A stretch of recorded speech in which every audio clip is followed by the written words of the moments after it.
बिस्मिल्लाहिर्रहमानिर्रहीम।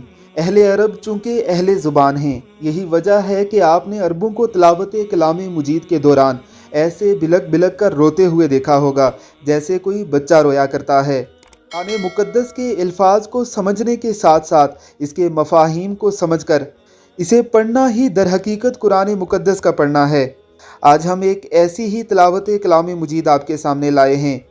लोग कैसे दीवाना वार इस कारी कुरान को दाद दे रहे हैं। ज़रा खुद बरतानिया के यहाँ आने से कबल भी लोगों को कुरान मुक़द्दस की तालीम ज़रूरी तौर पर दी जाती थी। हिंदुस्तान में रहने वाले लोग अरबी और फ़ारसी को समझा करते थे, लेकिन हुकूमत बरतानिया के आने के बाद जब मदारिस और आम असरी तालीम को अलग कर दिया गया, हमें इस अजीम किताब को समझने से भी दर हकीकत महरूम कर दिया गया है।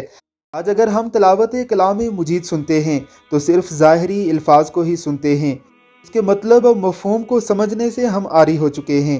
अल्लाह रब्बुल इज़्ज़त की ज़ात हमें भी इसके मतलब और मफ़हूम को समझने की तौफ़ीक़ अता फ़रमाए। आमीन सुम आमीन।